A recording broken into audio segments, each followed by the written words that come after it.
One of the best recipes in the world I don't think you've ever heard of is Gâteau Basque Chocolat. The best thing about this recipe is no matter how badly you mess it up, it's going to look great and taste great when you're done.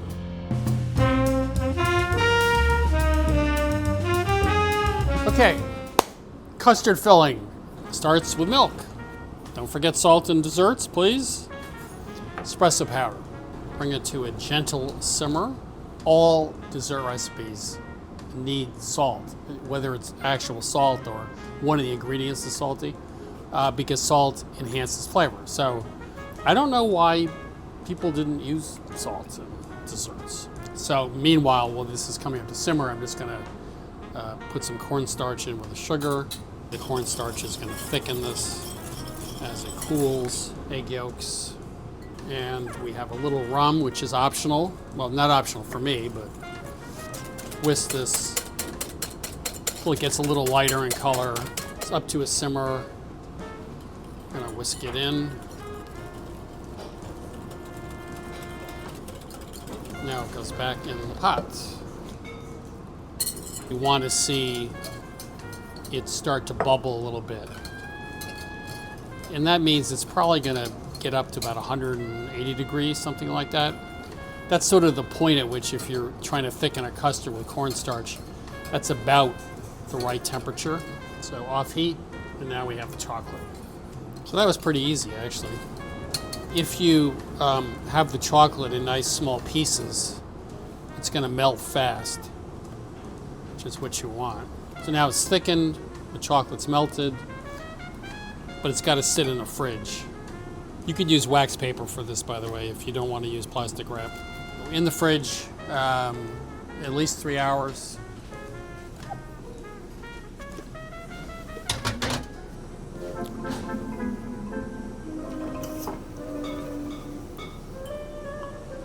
Now we're going to make essentially a pie dough, a very sweet, rich pie dough. So 2.5 cups of flour, a lot of sugar, not the amount you use for an American pie dough. Baking powder, again, you probably wouldn't use that in a pie dough. A little salt. Okay, so this amount of butter, 16 tablespoons, is exactly the same amount you use for pie dough. Make sure the butter is cold and in relatively small pieces. We're only going to process this for a few seconds because we're going to keep going once we start adding the egg in. Now we're adding the egg, and we're going to keep pulsing 10 or 12 times. Now we are going to look for the dough to start to come together. I would normally do this in a bowl outside of the food processor, but with this amount of sugar and fat, it works fine. Unlike a pie dough, where I'm probably not going to knead the dough. This dough has got more fat in it, it's got a lot more sugar in it, so it's going to hold together pretty well. Now we have a cohesive ball of dough. Do it in 1/3 and 2/3. I'm gonna wrap that. I'm gonna wrap this. If you're not used to working with pie dough or dough like this, probably it's better to let it sit overnight, because what's gonna happen is the moisture in the dough is gonna hydrate, the dough relaxes, it's gonna be much easier to roll out. I would say at least an hour minimum or 2. I haven't screwed it up yet. Well, the hard part's coming. Even at this advanced stage in your career, are there certain steps of recipes where you... Advanced sounds like it's terminal disease, yes. This advanced stage. Even at the height of your achievements, culinary achievements. It sounds better than my advanced case or something, yes. Right. So, even at this point in your career, are there times when you feel that you're living on the edge? Are you afraid you might not? Am I afraid? No, I'm not afraid. Like, the worst case is it doesn't look great, but it tastes great. In which case, I'll just say this is a rustic Basque tart. I don't like rolling out on plastic. I almost never do it. However, this has to be a 12-inch round, which is fairly large. And this is a lot of sugar in it. There's an egg in it. It's not going to hold together very well if you just did it on a floured surface. And we also don't want to add flour to this dough because it'll get dry. And then when it gets dry, it's going to fall apart. Another little trick is if this is cold out of the fridge, it's going to be hard to work. So you can, do that, beat it up a little bit. The best thing is let it sit for 10 or 15 minutes at room temp. Another tip is do not keep rolling over the center, right? Because you're going to overwork it. So you're going to want to work from the center out as much as you can. If you can't get it into the pan, nothing else matters. So that's always what I'm thinking about when I'm doing this. Pie dough started out in the Middle Ages as a container, flour and water.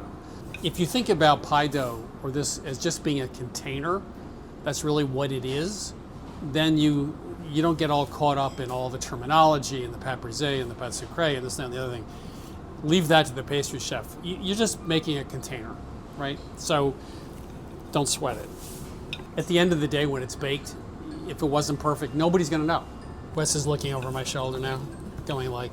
No, I was just thinking it's malleable. Once you get it in there, you're just tightening it.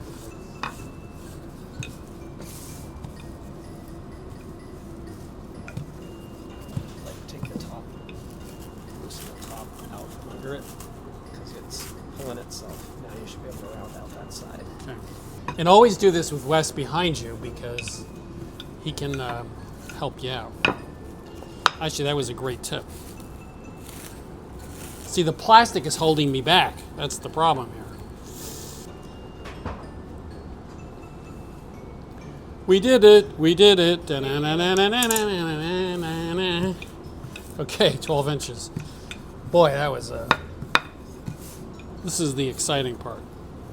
So this is the moment of truth with this recipe. So first of all, just saying, it may tear and crack as I try to get it into the pan. If you think about this, it's actually like Play-Doh. It has a similar texture to it. So, and this is the bottom crust, so nobody gets to see it because you're going to have filling on it in the top crust.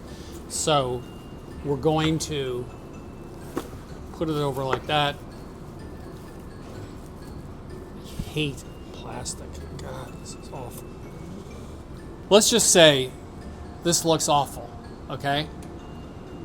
We're going to fix it, but this is one of those moments when you just have to be confident. It's messy and... Okay, fine. Okay. So, like, does this look good, guys, or what? Does this look great? Okay. Now, I promised you this would not look like a complete train wreck by the time I'm done. And that's what's going to happen. In other words, this is really a pat in the pan dough. That's what we're ending up with here, folks. Like, how much fun would it be if it went in perfectly and it took about 5 seconds and you'd be going like, yeah, they cheated with this one, this is an AI. This is clearly not AI. You can tell, right? This is real. Looks bloody awful. And now the camouflage. You want to stir this up just a little bit. It's chilled and a little thick. It's going to cover up this less than gorgeous bottom crust, right? We all have moments when we're going like, did I do it right? Or this doesn't look right? Or you start to panic. And you just have to realize it just doesn't matter. You just keep going. That's just it. You're always going to have problems. Just starting to look great. Maybe I can get away without plastic. You think it's not going to work? You just go for it. You be you. Everyone else at Milk Street thinks this is a stupid idea, but I just hate working with plastic, so I'm going to do it without. I can turn the dough. It's going to take me a fraction of the time. I'm not getting stuck on that bloody plastic. I'm in my element now. It's like, okay. So we're almost there. That was it. Well, how easy was that? That took like 6 seconds. That looks perfect. Thank you so much.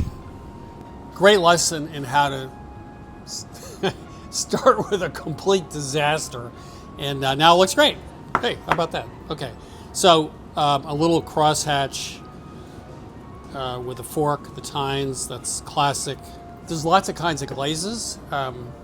Actually, with American pies, I use water. I just put water on top with a little bit of sugar. That works great. Egg whites, if you break them up a little bit, are great. So 375 oven for just under an hour. From the depths of disaster to the heights of culinary perfection, Gâteau Basque Chocolat. Now, one thing I didn't mention was the baking powder, which is pretty unusual for like a pâte sucrée or a pie pastry. It makes the dough a little puffy in the oven, and that's going to seal any cracks or any mistakes. So even if, like me, it was not perfect in the springform pan, during baking it's going to look a lot better. A for good looks, right? Yeah. A+ for taste. There we go. If you have people over for dinner, they're going to remember the first thing they had and the last thing they had. Mostly the last thing they had. You know, a beef stew is great, but a dessert's fun. You know, it's a little entertainment value. So if you pull this one out of your recipe box, it's something people haven't seen before or tasted before, probably. It's really delicious, and you can mess it up as much as you want, but at the end of the day, it's going to look great.